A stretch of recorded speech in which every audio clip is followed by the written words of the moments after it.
नमस्कार, मैं हूं अर्नब गोस्वामी और आप देख रहे हैं मेरे साथ एक बार फिर पूछता है भारत।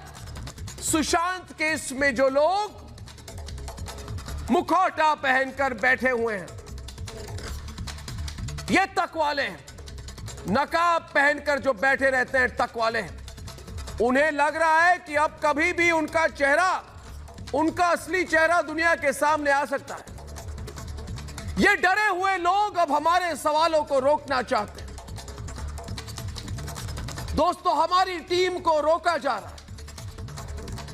दोस्तों, हमारे कैमरे को कैद करने की कोशिश हो रही है। दोस्तों, जरा इतिहास पलट कर देखिए। महाभारत में पांडव जब तक शांत थे तब तक इन कौरवों ने उन्हें दबाया, लेकिन जब चुनौती का जवाब दिया तो महाभारत जीत लिया।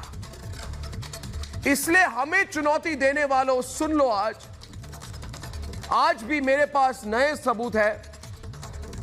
मेरे रिपोर्टर और सबूत लेकर आ रहे हैं। सच्चाई की तरफ हम बढ़ रहे हैं।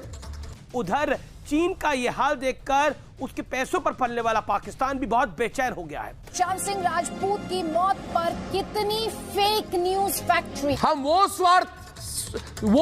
हम सारथी है दोस्तों, खुद को बेगुनाह कर कह रहे हैं। अब इंच इंच जमीन के लिए पिटेगा चीन। पिटा चीन, रोया पाकिस्तान, गुरु चेला दोनों परेशान। देखिए, भय भिन्न होए ना प्रीत। गलवान के बाद पेंगोंग में भारत का पराक्रमी प्रहार, टूट गया चीन का अहंकार। सर्दियों से पहले भारत और चीन के बीच युद्ध होकर रहेगा।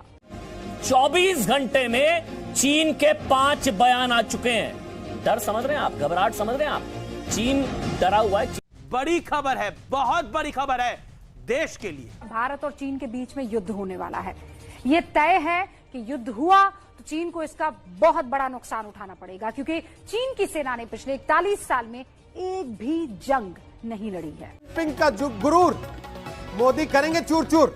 जब भी बड़े युद्ध में इन टैंकों का प्रयोग भारत ने किया है, हर बार जीत हमारी ही हुई है। गलवान 1, गलवान 2, हर बार किसी न किसी साजिश की फिराक में चीन, और हर बार भारत से मुंहतोड़ जवाब मिलने के बाद भी लगातार उसकी हरकतें जारी है। आज हम आपको बताएंगे कि इस बार भारत के हाथों मात खाने वाले चीन के पास अब कौन कौन से विकल्प बचे हैं। चीन क्या अब वहां से वापस चला जाएगा या फिर युद्ध करेगा? लाल आंखें कहां हैं प्रधानमंत्री नरेंद्र मोदी की? आज पूरी दुनिया में इसी बात को लेकर चर्चा हो रही है। दो देशों के बीच जो टकराव की स्थिति होती है, उसमें तनाव का असली अंदाजा इस बात से लगाया जाता है कि इनका इस्तेमाल शुरू हुआ है या नहीं।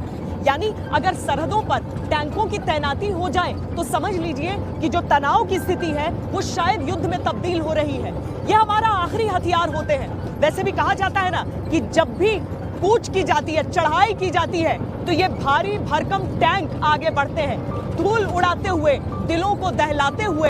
भारत की जीडीपी माइनस में आ गई है। ऐसा लग रहा है कि चलती फिरती मशीनें, सड़कें, शहर सब जाम हो चुके हैं, बर्फ जम गई है। भारत की जीडीपी की विकास दर -24 हो चुकी है। भारत के मैन्युफैक्चरिंग सेक्टर की विकास दर -39 हो चुकी है।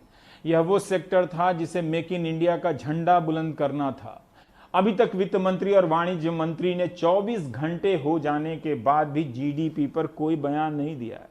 कम से कम चीन की किसी कंपनी को ही बैन कर देते, एंकरों में जोश आ जाता, मेरी आवाज में खनक आ जाती, लोगों का ध्यान भटका दिया जाता। माइनस का तापमान बर्फ जमा देता है। वित्त राज्य मंत्री अनुराग ठाकुर ने 17 मार्च को कहा था कि कोविड-19 का भारत की अर्थव्यवस्था पर कोई असर नहीं पड़ेगा। मुझे नागरिकों की गंभीरता पर पूरा यकीन है, क्योंकि जीडीपी माइनस में नहीं है, भारत के नागरिक भी माइनस में हैं। उनकी चेतना पर बर्फ जम गई है। तभी तो चैनलों के जरिए एंकर आपके खून में उबाल पैदा कर रहे हैं। मौजूदा वित्त वर्ष की पहली तिमाही में अगर हमारी जीडीपी की विकास दर -24% हो जाए तो विद्वानों की कोई भूमिका नहीं रह जाती। वो अब क्या करेंगे? विकास विकास इतना कर दिया कि विकास ही छिप गया, माइनस में चला गया। आइए हम सब मिलकर नेहरू को जिम्मेदार ठहराते हैं। ये बिक गई है गवर्नमेंट, अब गवर्नमेंट में कुछ नहीं है। डूब मरो मेरे देश की सरकार चलाने वालों, डूब मरो। आपको शर्म आनी चाहिए।